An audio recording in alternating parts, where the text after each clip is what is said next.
Right, it's 2 o'clock by my watch, actually 1 minute past. So we will get started. So let's hope this clicker works. So Will and I are trying to do this socially distanced with the clicker from each other. So in fact, I need to click on here to get us going. Brilliant. So welcome everyone to our webinar today on wellbeing, getting your people back to their best and thriving again. I heard the term this week of is the great reboot. So I don't know about anyone else, but our Lane4 offices opened a couple of weeks ago now, but it has probably, people are slowly drip feeding back into it. You hear a bit of chatter, a bit of excitement, have the FOMO, fear of missing out. So people are starting to come on in. So I'm Emma Rowan, head of learning for all at Lane4, and I'm delighted today to be joined by Will James. He's our director of solution design, and actually more importantly, he is one of our leading experts at Lane4 in the space of wellbeing. Yeah, well, Emma, it's interesting. Expert is an interesting term. I mean, it's a passion for me. I was a sports psychologist in a previous career. And so, yeah, this whole idea of how do people perform and thrive under pressure is dear to my heart. And of course, not just at individual level, but organizational level. How do we set individuals, teams and organizations up for success in this world of ambiguity and unknown and stresses and strains? It's obviously very topical, but yeah, delighted to be with everyone, and look forward to spending the next 20 minutes or so going through some of this stuff. So we have looked into why might we be covering the topic of well-being. We do spend some time really thinking about what is going to be not only topical, but practical and useful and informative for people. And it's a topic, and we've done a number of these over the last few months, as people might have already tuned in for or might have known on related topics on around the well-being. But particularly, this is something today that we want to help maybe tune into the current context or allow people to stop and get some stimulus with that. We're going to be talking about what are actually the talking points around well-being right now, and you've got some interesting stats and research that just prompt some thinking for us, depending on our role, that will be useful. I think it's always important just to get through some of the jargon if we can, and please tell us if we're not, but we'll try and explain what we mean by well-being. But obviously, crucially at the end is sort of, well, how do we develop employee well-being? How do we do it? How do we do it for ourselves? How do we do it for organisations we work with? How do you guys do it? So that sort of question is something that's surely the so what question that comes out of all this. So, well, I'm conscious of actually. So there is the chat box. Please make use of it. Whether you send it to all panelists, whether you send something out more widely, you can kind of change who you send it to, but have an open dialogue. We hope at the very least this stimulates some thinking, creates conversations for you, between each other, within your organisation. Will has set up with, I've got some interesting facts that will be useful, so no pressure there, but I'm hoping there's some value to add. So we'll get cracking into it. So why has employee well-being been thrown into the spotlight? So we thought about, I imagine, like you all, this is something that's close to your heart, something that has, you hear it not just actually in the world of work and organisations and L&D, but you now hear it in newspapers and articles and magazines. It is now a pop culture, as well as actually just something that's owned by organisations. But we've been looking at, is it a hot topic right now, or is this actually a step change into a real focus on employee well-being? And I hope it is the second, because it is something that's been, like Will said, it's fundamental to who we are at Lane4. It's fundamental to what we believe is important for performance. And it underpins, anything we've offered, is underpinned by people feeling in a place where they can be at their best. And as you said, whether we tackle that from an environmental, organisational level, or whether we tackle it from an individual level, it is a common denominator of most of the things that we do. So. And I think what we've noticed is since COVID-19, everyone hears the term, unprecedented change, but I actually think it has thrown up new challenges. And I'll go into some of the stats that we found very enlightening actually when we're looking at employee wellbeing. But before I do that, what makes us think that this is something that is a step change for the future is some of the job titles that have been emerging and are predicted to emerge over the coming months. And so if you think back to the financial crash in 2008, so I've got here, like, there was a massive rise in companies appointing chief risk officers. And so the prediction is that this pandemic, it's going to see the emergence of new roles. And there's some that might be potentially less linked to wellbeing. So we've got ones here saying like the director of remote experience. And if you think about actually, how do you attract, recruit, retain talent is going to be, actually people have found challenges from working remotely, but there's also been some positives that people have found and wanting to explore that more. But other ones more directly linked to well-being, roles such as chief wellbeing officer, welfare and resilience managers. The one that I said to Will and he said, oh, that's a little bit far-fetched, was director of happiness. And I hope I haven't insulted anyone that has joined this call, because actually what we found is that is a real life living title in some large organizations. And if you look at the job role, it's looking at things like new working hours for employees, managing complexities of homeschooling, caregiving responsibilities, adapting to the changing and working environment. So there's all these new roles of people specifically looking at a focus on employee wellbeing. That's the thing then for me is that these titles, take a generic title like, head of HR, director of HR, and actually make it far more outcome focused. And so, great that we can get into some of that. We have a bit of fun with it, but it's great to see it taken seriously. So there's a nice, Polly's just put in the chat there, she's heard of a chief joy officer. So there's another one. Thanks for that, Polly. So if we look then at the more individual, so that might be the longevity of it, but what is hot off the press right now? And there's a lot of research out there, but we find that this research by Perkbox really summarises some of the important bits coming up. So this was done, it looked at just over 6,000 employees, and it said which, if any, of these areas have been negatively affected in the past month. And what I particularly like here is it recognises the complexity of wellbeing. It is not just one thing, and we'll come on to our model and our I guess our definition of wellbeing shortly, but it's saying if you look at that, so they separate out emotional, social, physical. You think about the world going virtual and actually the social wellbeing, how connected do you feel? Why might that be? And the emotional bit of 58% there, increases of stress, anxiety, difficulties with mental health. So it's not just something that's topical, but it's really important to be looking at from an individual, from a duty of care perspective. So finally, there is the other part of that. If you're ever needing to look at where is this business case for wellbeing, actually it's really easy to find where that is. The link between wellbeing and performance has been massively documented. If you want to read more of these or find some more research, I'll put a little link there. We will, at the end of this webinar, we'll send you a direct link to our wellbeing white paper that's just been released. But from there's so many different sources as well that you can go out to. But it shows things like increased productivity, which you imagine from lower staff turnover, lower absenteeism, and then also things about the higher job satisfaction and the greater levels of motivation.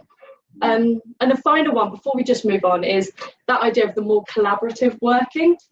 And it showed that people with higher well-being are more likely to check in with employees on how are they doing, to help them out to work in a way that is actually more social and more productive. And they found that linked to greater collaboration. And then if you want to look at the link between collaboration and performance, it's a whole other world and a whole other resource. So that's a little bit of setting up the context of what is going on now. What are the talking points? And I imagine everyone listening will have their own context, their own need, and their own interest from this.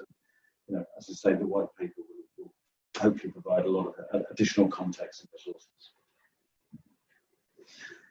So, second question, really the one we're getting into. So, all very well talking about it being topical. I think people probably know that. It's, as you say, it is in most days being spoken about, whether it's mental health or whatever. But what do we mean by well-being, and how do we approach this at Lane4? As I say, it's something that's been a bread and butter for us in the last 25 years.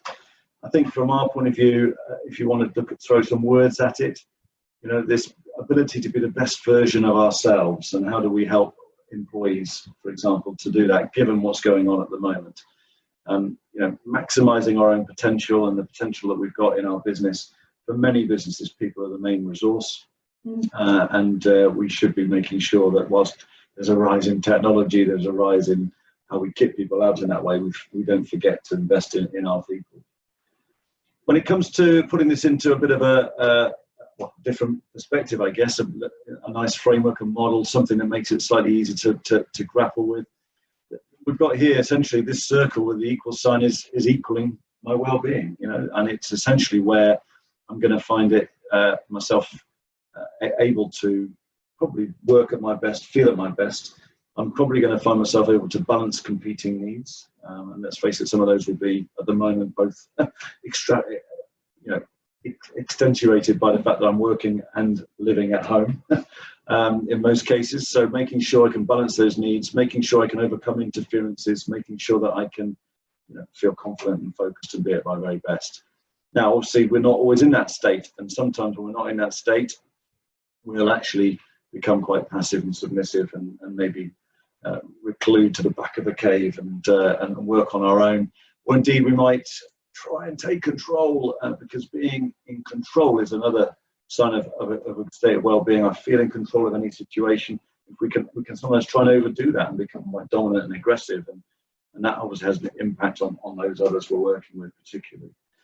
If I could, when I look at this, actually, if you, many people have probably heard of fight or flight. When you're faced with that bit that, as someone said, pushes you out of your comfort zone before. Actually, is it that you suddenly probably step into something too firmly, and you find yourself reacting rather than responding? Or is it actually that you feel caught off guard, you feel that deer in headlights, and you doubt yourself, and you reclude, as you said there? And I think that's a really good observation, then, because you're right. Those will be the cases. I think what this does is try to accentuate the bit in the middle, which is actually we are always aiming to try and get into that state of well-being. And if you click onto the next bit, to actually expand our ability and the time we spend in that state of well-being. For us, it's critical that people feel that it's not a done deal, but it is definitely something we can develop. Our ability to both get in there proactively, but also if we do slip to the left or the right, to get back in there as quickly as possible. Let's have a look at in more detail then. So what is it we might do to be in that state more often, and what is it we might do to help others be in that state more often? Well, fundamentally, our research would suggest it's down to three broad areas, and these are the mind, the body, and the environment are all sort of components that, if you like, can be applied proactively. I do things to prevent myself from not being in a state of well-being, or they can be applied or they can be applied reactively. When I notice that I'm not in that ideal state, in the state that I need to be in, then I can do something about it. And generally, it will come from a strategy that's around my mental or my physical or my environment side of things. So we'll look at those in a bit more detail as we go through, recognizing that whilst we're separating them out, and we've talked about this a lot, there's a lot of overlap between these areas. And actually, when you think about it from an individual's perspective, critically, what I might do physically might help me mentally. But likewise, in an organization, if we get the leadership right, if we get teams right, that will have a massive effect on individuals' mental performance and their physical performance even, and help them then to be in a state of well-being. So in terms of bringing this to life and thinking about it a bit more, I mean, something that we've talked about a lot is emotions. We're both extroverts, we're both quite emotional. We say what we show our emotions quite quickly. And I've worked with you for a number of years now across various different projects, and we were reflecting as we were chatting through this about our own development in this space. What would you say about your routine recipes? Or setting me up there? Yeah, we were talking about, as I just mentioned before, about the do you respond or do you react? So if I have a look at this here, so if we take the body bit, for example, the area there about, so if you think getting active, fueling up, and restoring my energy is really about sleep. And what I recognise is if I have not got that topped up, it's a big trigger for me in terms of moving from my state of well-being to that right-hand side. Or actually to the left. It can flip depending on the circumstance I'm in, but I find it a lot harder to maintain the well-being. So if I don't have enough sleep, in terms of accepting my emotions, I am more emotive and I find it harder. I'm more responsive, more reactive with it. So either I will bite on something too quickly, or I will feel really teary and struggle. But then I know the area that I would say one of my strongest is and this is probably comes from that proactive that I plan for, is the connecting for support. So I know if I walked out this door now and I go around the Lane4 office, I know the individuals that I can for a moment take off my leadership hat and I can either rant or I can talk it through. I can talk at them rather than with them. And what I can do is I can help rationalize and make sense and get back to that state of well-being. So it's probably an example there of what are the reactive bits in terms of recognizing that emotion and stepping away from it when I'm in it, and the proactive of I already know who I go to connect for support. And that's great, because I think for a long time individuals were either tough and had well-being or they didn't, and we've worked hard over the last 10 years particularly to shift this focus from it's quite macho, it's quite aggressive, it's a unique trait you have, and it's a toughness to say, actually, do you know what, it's not just about you, it's about who you're around. And so individuals have a responsibility, I think, to think about their environment that they create for themselves. And you building relationships with people that allows you then to have that as part of your strategy is important. Of course, what we also say is leaders have a responsibility to create that environment for their teams and for their people to make that easier. And I think it's a two-way thing, right? So it's a good segue, actually, not such a planned segue, but we were thinking about looking at those at an individual level. It's they're common sense, but they're not always common practice. Yeah, absolutely. And what we've got here is, you see the picture there of the oxygen masks, and the oxygen mask falling down, and it says, put the oxygen mask over yourself before you help others with theirs. And the same goes for well-being, is how do you help individuals look after their well-being so they can help others, whether it's a leader or an individual level. It's really interesting. For me, the one word of caution is I don't want to give the impression that leaders need to be superhuman and role models of perfection. I mean, we talk about it in our whole framework. It's an ability not to necessarily always control our emotion, but to be aware of our emotions, know how they are working and accept them, and help others accept that we won't always have the best state every day, but that shouldn't result in us spiraling out of control. But actually, it's okay if I'm a little bit grumpy on certain days, as long as I'm clear with that and helpful with that. I don't have to be perfect every day. But critically, we always say, if you're going to help others, help yourself first, and that's critical. We build that into our planning. We were talking before the webinar, actually, of the way when we've been working with organisations to look at developing their wellbeing strategy, we tend to work with them from one of two areas, and it's either a bottom-up approach, looking at how do you help individuals to self-regulate and self-manage their well-being, and or you look at it from a leadership and a culture perspective on how do you create the environment and the umbrella that has employee well-being at the heart of it. Absolutely. And for me, it's too simple to try and tackle it. It's too simple thinking to try and tackle it in one direction. We're really, really keen that when we are solutionizing with clients and for ourselves internally, we think about actually what is it we're trying to really achieve? What was our target audience? And therefore, what's the best approach to take? And how will we engage that target audience with that approach? We found, obviously, historically, a lot of work has been done through helping leaders to create the right environment, helping teams to be really high performing so they create a secure base, a safe place for people to thrive despite change. I think one of the things we have been challenged with in recent times is, but how do we get out to a larger population? How do we help the individual contributor? Yes, they'll be in teams, but A, we can't afford to invest in large scale programs for those people, but B, there's large numbers, and we need people to feel they can take responsibility. Mm. And that's led us to Balance4, which is something that we're very proud of and is launching and will evolve over time. But it's something we're really keen to position, right? I know we are, and there are so many. I mean, there are so many different ways, because if individually as an organisation, I've also seen some do like wellbeing calendars.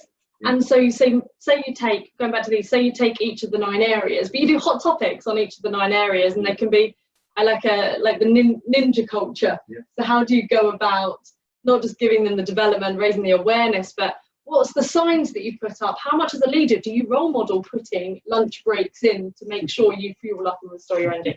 Loads of things from that area. But as Will was saying, I guess all of this led us to the launch of Balance4, because it thought of how do you scale something, and how do we take our methodology that we'll take with organisations, where it's do some discovery to really understand what's going on, what is causing the issue, what's the problem, play that back so organisations understand that, and then design and develop the intervention that goes with it. So what we've created is Balance4 for an individual way that people can do that. So what they have a way of measuring. So you have a number of different questions, and it helps you really self-reflect on, okay, so taking the idea of getting active, how much does that become a priority for me? How much do I make sure that when I'm having a busy week, actually time doesn't become the issue to that, because I know how important it is to me? Yeah.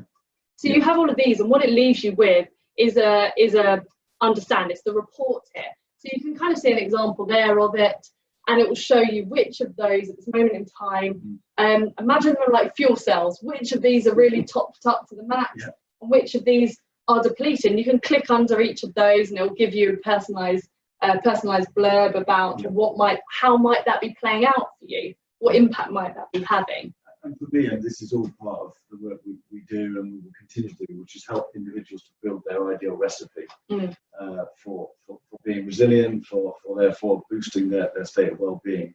I say coming from an individual level, but interestingly, Craig notes in the chat box there that it is about raising awareness, and I think this tool is exactly for that. It is to help individuals to be aware of different components, ingredients in your recipe, and how that's stacking up right now, how much of that fuel, if you like, to use your metaphor, that we've got at the moment.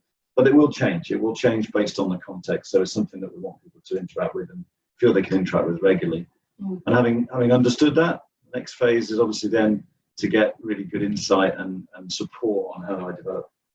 What do I use? What do I? And of course, it's going to be, to some extent personalised. To some extent, it's helping that individual based on their scenario. But fundamentally for us, it allows us to reach larger numbers of people in organisations, right? Because I think on the develop one, if I think of 2 different modules, for example, some you can teach, some's awareness. So living my values, you can help people understand why it's important, but what this allows people to do is you can't live your values unless you've really thought about what they are and what's important to you. So there's like a values cards exercise that you think about which of these, and you say yes, important, not important, which are fundamental. But then there's some that are more taught, like sleep. And actually there are some really, there's a lot of biological research, and you can look into actually what are sleep strategies, what goes on, what prevents it, what are some of the different things that I can look at to help me sleep more effectively. And I think when we put this together, obviously we'll see how people are liking it, what responses we're getting. But I think it's mirrored on the work we've done face to face for many, many years. It will continue to be updated, but for me, I'm really proud of what's come out as a resource, and the way it allows people to get that help at a personal level when they want it, rather than waiting to go on a course or book onto a training program. So, if you want to find out more, actually, get in touch. Go on our website. We can send you information, or you can actually try it out for yourself. We can send you free demos on it. Yeah. So we've got a few minutes. We've got kind of 4 minutes left. So if there are any questions, I can see a couple in there, which I'll throw at you in a sec, Will. But just to say, any other questions, please put it in there. And Dan, our webinar man in the other room, has put a copy to our wellbeing white paper there. So click on that link; it will take you through, and you can read about this in more detail. So one of the questions here, Will, that's come through is, looking at the wellbeing framework, what might this mean in terms of return from furlough and or return to office life? Yeah, well, I mean, again, everyone's interpreting that experience or that situation differently, right? And I personally feel that we can't just try and treat everyone the same way. Some people are really keen to get back to a level of normality and socialise and face-to-face. Others are very, very nervous. So I think, again, being very clear about the personas that you're dealing with, being very clear about the needs. And so the first step I would be suggesting is there's really good insight into what people are worrying about, what people are excited about, before we jump to a conclusion at throwing lots of resources or lots of interventions their way. So yeah, that's something that I guess hopefully plays out to that. Thank you. So the next bit, what thoughts do you have supporting the survivors and potential guilt of those that have survived furlough and even perhaps redundancies?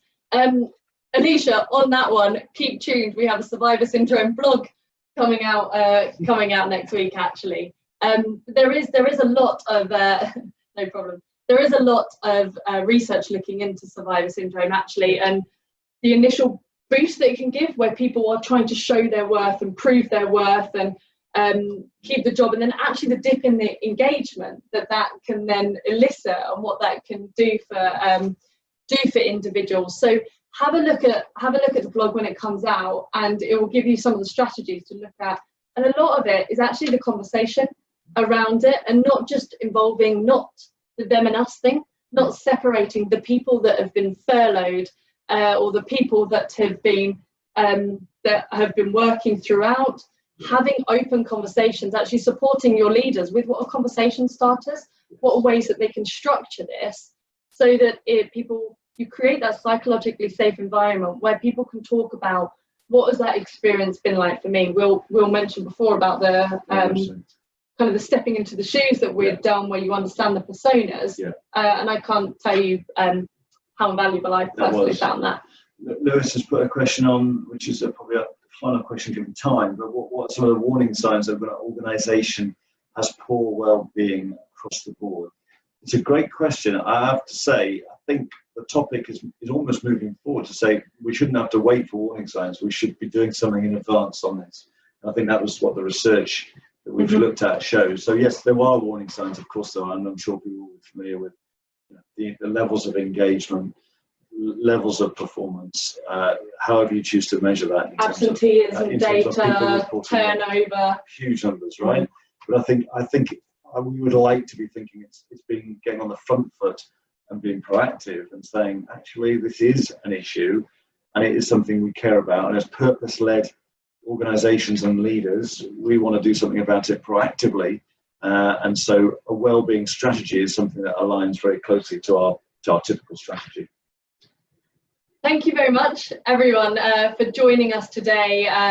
If you please get in touch with myself or Will or anyone at Lane4, drop us a note if there's anything you'd like to know more on, anything you would like future webinars on, or anything that you'd like to understand more about Balance for or our work in wellbeing.